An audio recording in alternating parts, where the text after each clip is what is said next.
Abantu benshi bamara ubuzima bwabo bwose ari ba nyamujyi iyo bijya, bumva ko kubaho kwabo ari impuhwe z'abandi. Kwizirika ku hahise bibuza benshi kubaho ubuzima bwabo. Niba ushaka kubaho ubuzima bwiza, ntuzemere na rimwe kuyoborwa na kimwe muri ibi bintu uko ari bitanu. Icya mbere, ahahise hawe. Icya kabiri, amahitamo y'abandi nuko babona ibintu. Icya gatatu, ntukumve ko udashoboye.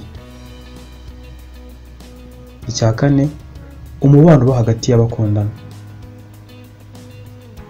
Icya gatanu, amafaranga. Ntukemere na rimwe ko ahahise hawe hagena igihe urimo cyangwa hazaza hawe. Ibyaba byarakubayeho byose ugomba kubisiga inyuma. Siga umubabaro w'ahahise usiga inyuma, kuko kubyizirikaho bishobora kukwangiriza ahazaza.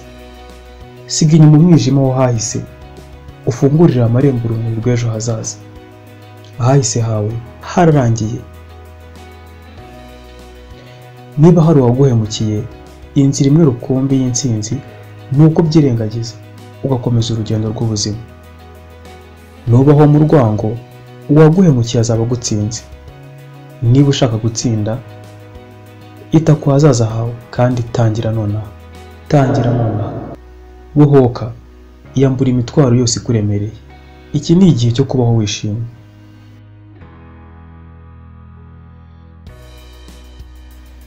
Icya kabiri, ntukemere ko amahitamo y'abandi nuko babona ibintu bigena icyerekezo cy'ubuzima bwawe.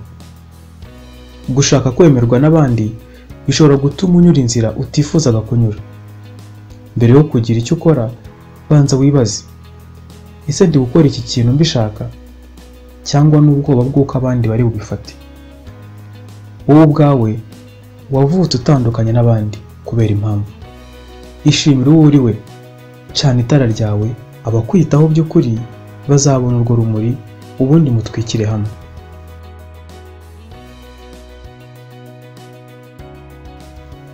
Icya gatatu, ntukemere kuyoborwa n'ubwoba bwo kumva ko utabigeraho. Ubundi tuvuka nta bwoba tugira. Abantu tubana nabo nibo bagenda babuturemamo gake gake guhera mu buto bwacu. Rimwe na rimwe tukumva inkuru zabo z'ukuntu bananiwe kugera ku nzozi zabo.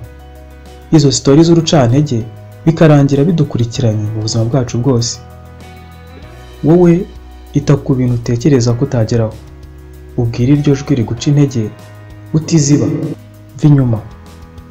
Ntacyo wakora, ntacyo wageraho, ntawe waba we niba ucyumvira ijwi riguca intege riri muri wowe.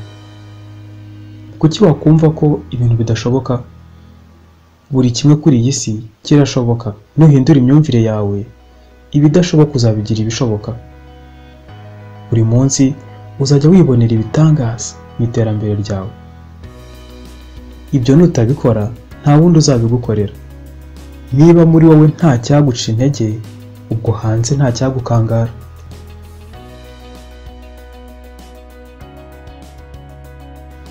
Icya kane, umubano hagati y'abakundana ngingo ishishikaje. Niba ibyishimo byawe kumva wuzuye bishingira ku muntu runaka, uhagaze ku manga y'umusozi ndetse harabura gato cyane ngo uhanuke niba uwo muntu agiye kugusiga. Umubano wanyu nutagenda neza, ugiye guhangayika, ugiye guheranwa n'agahinda. Simvuze ngo twirinde gukunda, nta na kimwe muri iyi si cyaruta urukundo.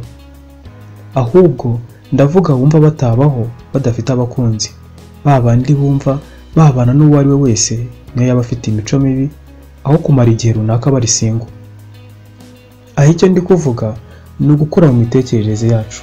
Byanze bikunze, ntukeneye abandi ngo wishime. Ushobora kwishima uri wenyine cyangwa ufite umukunzi. Ibyo jya ubizirikana.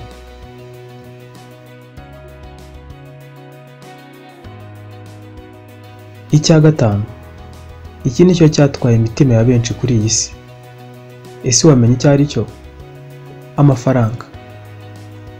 Ntibivuze ko amafaranga ari mabi cyangwa ko kongera ubutunzi ufite ari bibi. Urabizi neza ko nubwo amafaranga atari byose, ibintu byose bikenera amafaranga. Uko byagenda kose, ntukemere ko imyanzuro yawe iyoborwa no gukunda amafaranga. Nufata umwanzuro ugendeye ku bwinshi bw'amafaranga uzakuramo, uzafata umwanzuro mubi nta kabuza. Umvira umutima wawe, ba wowe, uha abandi ibyiza ubagomba. Amafaranga azizana, ndetse menshi. Itoze kubaho ubuzima wifuza kubaho, utayobowe n'ikintu icyo ari cyo cyose. Ahahise hawe, amahitamo y'abandi nuko babona ibintu. Ntukumve ko udashoboye. Umubano wo hagati y'abakundana. Amafaranga, iha ubwigenge maze ubeho neza.